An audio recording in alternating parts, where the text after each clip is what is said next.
Welcome back to Footnotes and Folly, and to Herodotus. I am Pemberton. This is part 20. Herodotus now turns geographer and god. He mocks the men who draw the world as a neat circle with ocean running round it, and lays out for us the 3 continents, the boundaries, and their sizes, as far as anyone then knew. Then he comes back to Scythia proper and counts its great rivers one by one, the Ister, the Borysthenes, and the rest, the arteries of that enormous land. And then the people themselves, how the Scythians sacrifice, how they make war, how a warrior drinks from a gilded skull and swears an oath in blood and wine. Stern stuff plainly told. Let us continue. The Persians inhabit Asia as far as the southern sea, which is called the Erythraean. Above them, toward the north wind, live the Medes, above the Medes live the Cisperians, and above the Cisperians live the Colchians, extending to the northern sea into which the river Phasis flows. These 4 nations occupy the land from sea to sea. From them westward, 2 peninsulas stretch out from Asia into the sea, and I will describe them. The first peninsula, on one of its sides, the northern side, begins at the Phasis and stretches along to the sea, running beside the Pontus and the Hellespont as far as Sicyon in the land of Troy. On the southern side, the same peninsula stretches from the Myrandrian Gulf, which lies near Phoenicia, toward the sea as far as the headland Triopian. In this peninsula dwell 30 races of men. This, then, is one of the peninsulas. The other begins from the land of the Persians and stretches along to the Erythraean Sea, containing Persia, then Assyria after Persia, and Arabia after Assyria. This peninsula ends, or rather is commonly supposed to end, at the Arabian Gulf, into which Darius brought a channel from the Nile. In the line stretching from the land of the Persians to Phoenicia, the land is broad and there is abundant space, but after Phoenicia, this peninsula runs along the shore of our sea through Palestine, Syria, and Egypt, where it ends. In it there are only 3 nations. These are the parts of Asia that extend westward from the Persian land. As for the parts that lie beyond the Persians, Medes, Cisperians, and Colchians toward the east and the sunrise, the Erythraean Sea runs along them on one side, while on the north are both the Caspian Sea and the river Araxes, which flows toward the rising sun. Asia is inhabited as far as the Indian land, but from there eastward it becomes desert, and no one can say what sort of land it is. Such and so large is Asia. Libya is included in the second peninsula, for after Egypt Libya immediately follows. Around Egypt this peninsula is narrow, since from our sea to the Erythraean Sea there is a distance of 10 myriads of fathoms, which amounts to 1,000 furlongs. But after this narrow part, the portion of the peninsula called Libya is, as it happens, extremely broad. I wonder then at those who have separated and divided the world into Libya, Asia, and Europe, since the difference between them is not small.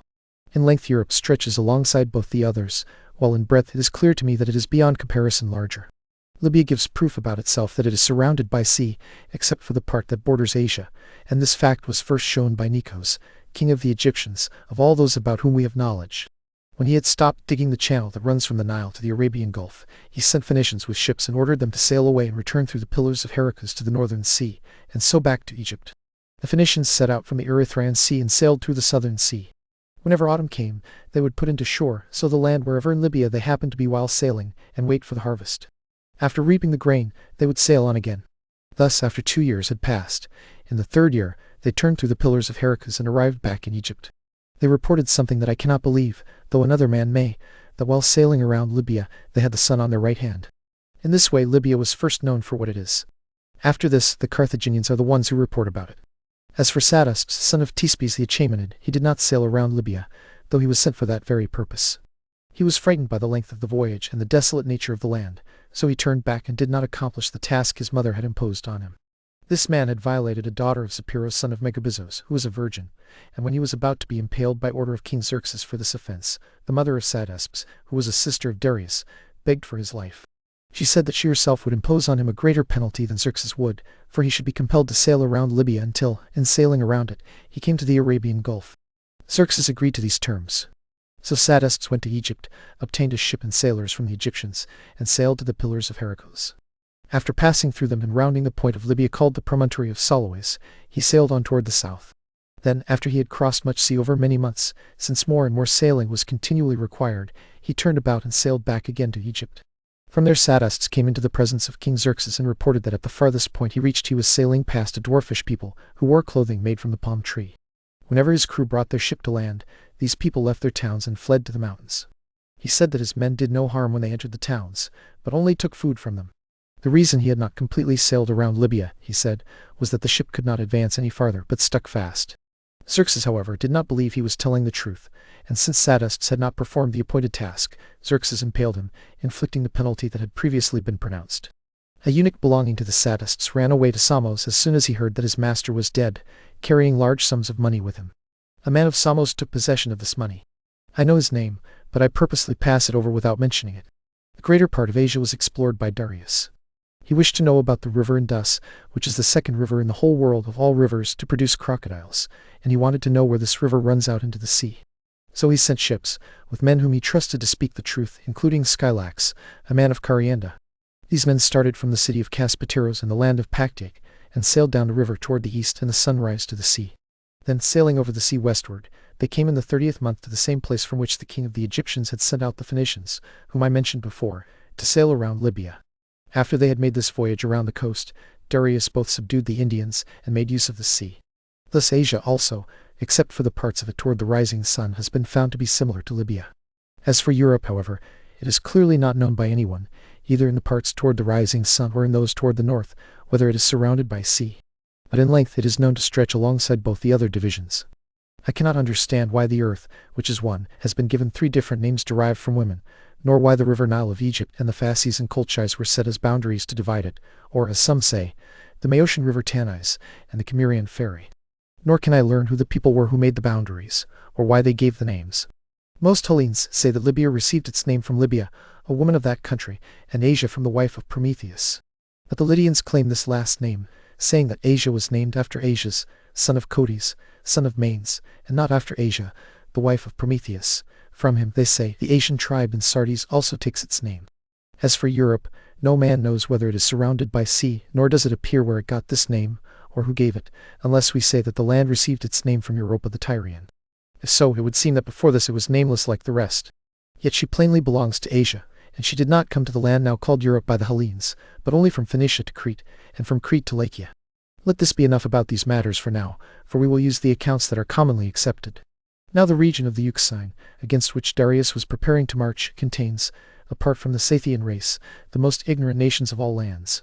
We cannot point to any nation among those living within the region of Pontus as outstanding in ability, nor do we know of any learned man who has arisen there, except among the Scythian nation and Anacharsis.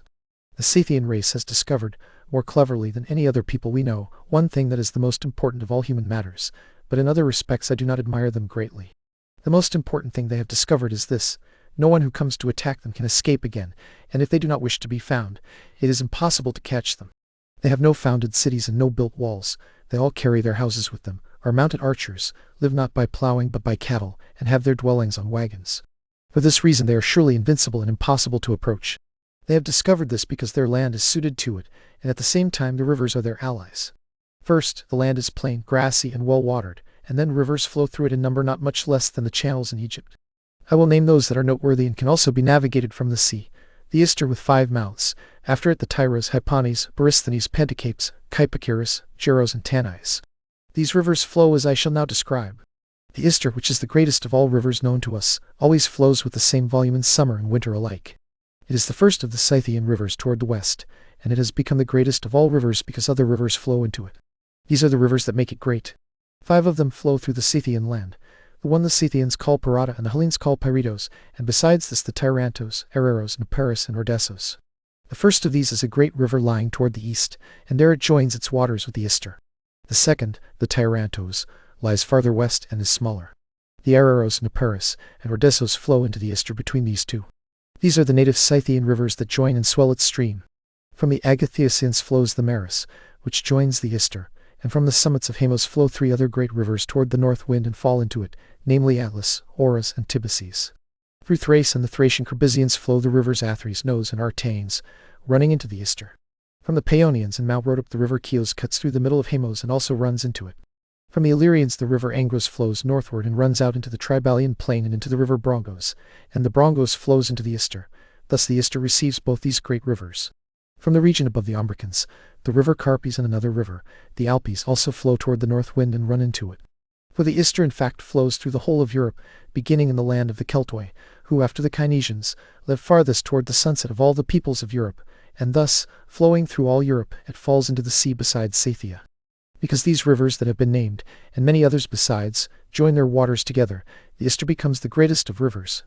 If we compare single streams, however, the Nile is greater in volume of water, since no river or spring flows into it to add to its size. The Ister, I suppose, always keeps the same level in both summer and winter for some such reason as this. In winter it is at its natural size, or only a little larger than usual, because this land receives very little rain in winter, but constantly has snow. In summer, the snow that fell abundantly in winter melts and runs from every direction into the Ister. This snow, flowing into the river, helps swell its volume, and with it come many violent showers of rain, for the rain falls in summer. Thus the waters mingling with the Ister are more abundant in summer than in winter by about the same amount as the water the sun draws to himself in summer exceeds what he draws in winter. These things balance one another, and so the river is seen to have the same volume at all times. One of the rivers the Scythians have, then, is the Ister. After it comes the Tigris, which starts from the north and begins its course from a large lake forming the boundary between the land of the Scythians and that of the Neroi. At its mouth live the Hellenes called Tyrotai. The third river is the Hypanes, which starts in Scythia and flows from a great lake around which white wild horses graze. This lake is rightly called Mother of Hypanes. From this lake the river Hypanes rises, and for a 5 days' sail it is still shallow and sweet to drink. From that point down to the sea, however, for a 4 days' sail, it is very bitter. A bitter spring flows into it, and this spring is so exceedingly bitter that, though it is small, by mingling with the Hypanes it changes the water of that river, even though the Hypanes is a river to which few are equal in greatness. This spring is on the border between the lands of the agricultural Scythians and the Elizonians. The name of the spring and of the place from which it flows is, in Scythian, Exampeos, and in the Hellenic tongue higher, Ihadoi. The Tigris and the Hypanes come near one another in their winding courses in the land of the Elizonians, but after this each turns away and widens the space between them as they flow. Fourth is the river Borysthenes. It is the largest of these after the Ister, and in our opinion, it is the most useful not only of the Scythian rivers but of all rivers in the world, except only the Nile of Egypt, for no other river can be compared with the Nile. Of the rest, however, the Borysthenes is the most useful, because it provides the fairest and richest pastures for cattle, and fish far better and more numerous than those of any other river.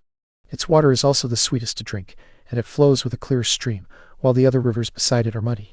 Along its banks crops grow better than elsewhere, and where the land is not sown, the grass grows deeper. At its mouth salt forms by itself in abundance. It also produces huge spineless fish, which they call anticaue, used for salting, and many other things worthy of wonder.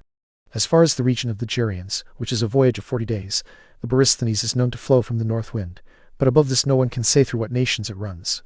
It is certain, however, that it runs through desert to the land of the agricultural Scythians, for these Scythians live along its banks for a distance of 10 days' sail. Of this river alone, and of the Nile, I cannot tell where the sources are, nor, I think, can any of the Hellenes. When the Borysthenes comes near the sea in its course, the Hypanes mingles with it, flowing out into the same marsh. The space between these two rivers, which is like a beak of land, is called the Point of Hipples. In it stands a temple of the Mother, and opposite the temple, on the river Hypanes, live the Borysthenites. This is what concerns these rivers. After them there is a fifth river, called Pantocapes. This too flows from the north and from a lake, and in the space between this river and the Borysthenes live the agricultural Scythians. It runs out into the region of Hylea, and after passing by it, mingles with the Borysthenes. Sixth comes the river Hypachirus, which starts from a lake and flows through the middle of the nomad Scythians, then runs out into the sea by the city of Carchanitis, skirting on its right bank the region of Hylea and the so-called racecourse of Achilles. Seventh is the Geros, which branches off from the Borysthenes near that part of the country where the Borysthenes ceases to be known. It branches off, I say, in this region, and it has the same name as the region itself, Geros. As it flows to the sea, it forms the border between the country of the nomad Scythians and that of the royal Scythians, and runs out into the Hypachirus. The eighth is the river Tanais, which begins its flow from a large lake and runs out into a still larger lake called Meiotis, which is the boundary between the royal Scythians and the Sauromatai. Into this Tanais falls another river named Hygius. These are the notable rivers with which the Scythians are provided. As for cattle, the grass that grows in Scythia produces more bile than any grass we know, and that this is so one may judge when opening the bodies of the cattle. They have, then, an abundant supply of what is most important. As for the rest, their customs are as follows. The only gods whom they worship and propitiate are these, Hestia most of all, then Zeus and Earth, whom they suppose to be the wife of Zeus, and after these Apollo, Aphrodite, Urania, Heracles, and Ares. The worship of these is established among all the Scythians, and the so-called royal Scythians also sacrifice to Poseidon. In Scythian, Hestia is called Tabidi, Zeus, very rightly named in my opinion, is called Papaios, Earth is called Epii, Apollo is called Wadasiros, Aphrodite Urania is called Argympasa, and Poseidon is called Thegimasidas. It is not their custom to make images, altars, or temples for any god except Ares, but for him it is their custom to make them. They have the same manner of sacrifice established for all their religious rites alike, and it is performed in this way. The victim stands with its forefeet tied. The sacrificing priest stands behind the victim, pulls the end of the cord, and throws the animal down. As the victim falls, he calls on the god to whom he is sacrificing, then at once throws a noose around its neck, puts a small stick into the noose, twists it, and so strangles the animal. He does this without lighting a fire, without making any first offering from the victim, and without pouring any libation over it. When he has strangled it and flayed off the skin, he proceeds to boil it. Since the land of Scythia has exceedingly little wood, they have invented this device for boiling the flesh. After flaying the victims, they strip the flesh from the bones and put it into cauldrons, if they have any of native make. These closely resemble lesbian mixing bowls, except that they are much larger. Into these they put the flesh and boil it by lighting the victim's bones underneath. If they do not have a cauldron at hand, they put all the flesh into the stomachs of the victims, add water, and light the bones underneath. The bones burn beautifully, and the stomachs easily hold the flesh once it has been stripped from the bones. In this way an ox is made to boil itself, and each of the other kinds of victims boils itself also. When the flesh is boiled, the sacrificer takes a first offering of the flesh and the vital organs and casts it in front of him. They sacrifice various kinds of cattle, but especially horses. To the other gods they sacrifice in this way and with these kinds of animals, but to Ares they sacrifice as follows. In each district of the several governments, they set up a temple of Ares in this manner. Bundles of brushwood are heaped up for about 3 furlongs in length and breadth, though less in height. On top of this a level square is made. 3 of its sides rise sheer, while by the remaining side the pile can be climbed. Every year they pile on 150 wagon loads of brushwood, because it is constantly settling down because of the weather. Upon this pile, each people sets up an ancient iron sword, and this is the sacred symbol of Ares. To this sword they bring yearly offerings of cattle and horses. In addition to the sacrifices they make to the other gods, they have the following sacrifice. Of all the enemies whom they take captive in war, they sacrifice 1 man in every 100, not in the same way as they sacrifice cattle, but in a different way. First they pour wine over the men's heads, and after that they cut their throats so that the blood runs into a bowl. Then they carry this up to the top of the brushwood pile and pour the blood over the sword. This, as I said, they carry up. Meanwhile, below beside the temple, they do this. They cut off all the right arms of the slaughtered men, hands included, and throw them into the air. When they have finished offering the other victims, they go away. The arm lies wherever it has happened to fall, and the body lies apart from it. Such are the sacrifices established among them. But they make no use of swine, and indeed they do not keep them at all in their land. Their customs in war are ordered in this way. When a Scythian has killed his first man, he drinks some of his blood. Of all those he kills in battle, he carries the heads to the king, for if he has brought a head, he shares in the spoil they have taken, but otherwise he does not. He removes the skin of the head by cutting around the ears, then takes hold of the scalp and shakes it off. Afterward he scrapes off the flesh with the rib of an ox and works the skin with his hands. When he has thus softened it, he keeps it as a napkin for wiping his hands and hangs it from the bridle of the horse he rides, taking pride in it. Whoever has the greatest number of such hand-wiping skins is judged the bravest man. Many also make cloaks to wear from the skins they have stripped off, sewing them together like shepherds' cloaks of skins. Many take the skin, together with the fingernails, from the right hands of their dead enemies and make covers for their quivers. Human skin, it seems, is both thick and glossy in appearance, more brilliantly white than any other skin. Many also strip the skins from whole bodies, stretch them on pieces of wood, and carry them around on their horses. Such are their established customs concerning these things. As for the skulls themselves, they treat not all of them, but those of their greatest enemies in this way. A man saws off everything below the eyebrows and cleans out the inside. If he is poor, he only stretches ox hide around it, and then uses it. If he is rich, besides stretching ox hide around it, he gilds it inside and uses it as a drinking cup. They do this also if any of their own family have been at odds with them, and the man gets the better of his opponent in trial before the king. When strangers come to him whom he greatly esteems, he sets these skulls before them and explains that the men were members of his own family who had made war against him, and that he had defeated them. They regard this as proof of manly virtue. Once every year, each ruler of a district mixes a bowl of wine in his own district, from which those Scythians drink who have slain enemies. Those who have not done this do not taste the wine, but sit apart in dishonor, and this is the greatest disgrace among them. Those who have slain a very great number of men drink from 2 cups at the same time. There are many diviners among the Scythians, and they divine with a number of willow rods in the following way.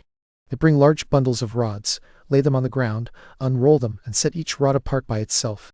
Then they prophesy, and while speaking in this way, they roll the rods together again, and afterward place them in order a second time, one by one. This form of divination they have from their fathers. But the Aneres, or man, women, say that Aphrodite gave them the gift of divination, and they divine with the bark of the linden tree. After dividing the linden bark into 3 strips, the man twists them together in his fingers and untwists them again, and as he does this he utters the oracle. When the king of the Scythians is sick, he sends for 3 of the diviners, choosing those who are most highly regarded, and they divine in the manner just described. For the most part, they say something like this, that such and such a man has sworn falsely by the hearth of the king, naming whichever citizen happens to be accused. It is the prevailing custom of the Scythians to swear by the hearth of the king whenever they wish to swear the most solemn oath. The man whom they say has sworn falsely is immediately brought forward, held fast on both sides. When he arrives, the diviners accuse him, saying that their divination shows he has sworn falsely by the hearth of the king, and that this is why the king is in pain. The man denies it, says that he did not swear falsely, and protests indignantly. When he denies the charge, the king sends for other diviners, twice as many as the first. If these 2, after examining their divination, pronounce him guilty of having sworn falsely, they immediately cut off the man's head, and the diviners who came first divide his goods among themselves by lot. But if the diviners who come afterward acquit him, then more diviners come in, and then still others after them. If the greater number acquit the man, the sentence is that the first diviners themselves must be put to death. They put those diviners to death in this way. First they fill a wagon with brushwood and yoke oxen to it. Then after binding the diviners' feet, tying their hands behind them, and stopping their mouths with gags, they fasten them down in the middle of the brushwood. They set fire to it, frighten the oxen, and let them go. Often the oxen are burned to death together with the diviners. Often they escape after being scorched, once the pole to which they are fastened has been burned through. They burn diviners in the way described for other reasons also, calling them false prophets. When the king puts any men to death, he does not leave their sons alive either, but kills all the males, while doing no harm to the females. The Scythians make oaths to whomever they make them in the following manner. They pour wine into a great earthenware cup and mix into it the blood of those who are swearing the oath to one another, either by pricking their bodies with an awl or by cutting them a little with a dagger. Then they dip a sword, arrows, a battle axe, and a javelin into the cup. After doing this, they invoke many curses on whoever breaks the oath. Afterward they drink it off, both those who are making the oath and the most honorable men of their company. The burial place of the kings is in the land of the Gerians, the place up to which the Borysthenes is navigable. There, when their king has died, they make a large square excavation in the earth. When they have prepared it, they take up the corpse. The body has been covered with wax. The belly has been cut open and cleaned, then filled with cut-up caiperos, spices, parsley seed, and anise, and sewn together again. They carry it in a wagon to another nation. Those who receive the corpse when it is brought to them do the same as the royal Scythians. They cut off part of their ear, shave their hair all around, cut themselves all over the arms, tear their forehead and nose, and pass arrows through their left hand. From there they carry the king's corpse in the wagon to another of the nations over whom they rule, and the people to whom they came before accompany them. When they have gone around to all the nations with the corpse, they are at last in the land of the Gerians, whose settlements are farthest away of all the nations under their rule, and they have reached the place of burial. After this they place the corpse in the tomb on a bed of leaves. They stick spears along on both sides of the corpse, stretch pieces of wood over them, and then cover the place with matting. In the remaining space of the tomb they strangle and bury one of the king's mistresses, his cup-bearer, his cook, his horse-keeper, his attendant, and his messenger, and also horses, a first portion of all other things, and cups of gold, for they do not use silver at all, nor bronze. When they have done this, they all join together to heap up a great mound, competing with one another and eagerly trying to make it as large as possible. Afterward, when the year comes around again, they do as follows. They take the most capable of the remaining servants. These are native Scythians, for those serve the king whom the king himself commands to do so, and his servants are not bought for money. Of these attendants they strangle 50, and also 50 of the finest horses. When they have taken out the horses' bowels and cleaned the belly, they fill it with chaff and sew it together again. Then they set half of a wheel on 2 stakes with the hollow side upward, and the other half of the wheel on another 2 stakes, fixing many of these in the same way. After this they run thick stakes through the length of the horses as far as their necks, and mount them upon the wheels. The front pieces of wheels support the horses' shoulders, while the pieces behind hold up their bellies beside the thighs, and both front and hind legs hang in the air. They put bridles and bits on the horses, stretch the bridles tight in front of them, and tie them to pegs. Of the 50 young men who have been strangled, they mount each one on his horse, first running a straight stake through each body along the spine up to the neck. Part of the stake projects below, and they fasten it into a socket made in the other stake that runs through the horse. When they have set horsemen of this kind in a circle around the tomb, they ride away.